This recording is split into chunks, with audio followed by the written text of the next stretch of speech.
મારી ગાડી લાઈનમાં લાગી ત્યારે તમે બંધ કર્યું છે, બરોબર? પણ મારી ગાડી 1 કલાકથી ત્યાં ઉભો છું અને તમે અહીંયા આવીને મારી ગાડીમાં જ તમે એવું કરો છો અને તમે ચરબીથી ના વાત કરો. હા, નહીં એટલે મેં એમાં જ કીધું મારી ગાડી લાગી ત્યારે તમે મને ના પાડી છે. ઓનલાઈન મારી વાત સાંભળો, મારી વાત સાંભળો, મારી વાત સાંભળો. હું ખોટું નથી કેતો. મારી ગાડી ત્યાં 1 કલાકથી ઘસાતો અહીંયા આવું છું. 1 કલાકથી મારી વાત સાંભળો. તમારે ઓનલાઈન બંધ જ કરવું હોય, મારી વાત સાંભળો, તમારે ઓનલાઈન બંધ જ કરવું હોય ને તો યા તો બોર્ડ મારવું પડે, યા તો કલાકથી ત્યાં ઉભા ને એને કેવું પડે કે તમે ઓનલાઈન તમારે બંધ કર્યું છે તો તમે 1 કલાક પહેલા તમે ગાડી લઈને નીકળી જાઓ.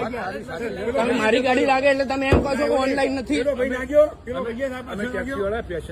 હા, તો મારે ટેક્સીએ મારી રાઈડ લીધેલી છે, મારી રાઈડ કેન્સલ થઈ જાય. 1 કલાક હું ત્યાં હાઈવે ભરાવા જાઉં. બધી વાત સાચી છે, આટલી લાઈન લાગેલી છે ત્યાં 10 ગાડીઓ ભરાઈ છે. 10 ગાડીઓ પહેલા તમારે જાણ કરવી પડે સાહેબ.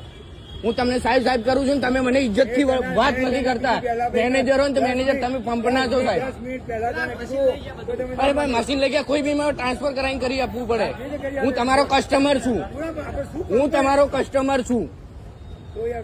હા, વાત ક્યાંથી સમજુ પણ કલાકથી ત્યાં લાઈનમાં ઉભો છું ને ત્યાંથી. મારી વાત સાંભળો, હું કલાકથી ત્યાં ઘસેડા કરતો અહીંયા આવ્યો છું ખરા તાપનો. કામ ચાલુ થાય તમારી ગાડી ઓનલાઈન તો તમે લગાવી દીધો. મારું હું વટાડો સાઈડમાં કરો. પણ સાહેબ હું અત્યારે સાઈડમાં કરું છું. માનું છું 100% સાચી છે. તમે કેસ કરી શકો બધું કરો.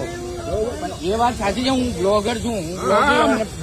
તમે તમારી આવી રીતે કરે થોડીક. અમારે યાર 1 કલાકથી સાહેબ 1 કલાકથી હું ઉભો છું. 1 કલાક મારા ટાઈમ ની કિંમત હોય સાહેબ. પણ કેશ જ નથી, મારે ઓનલાઈન જ છે.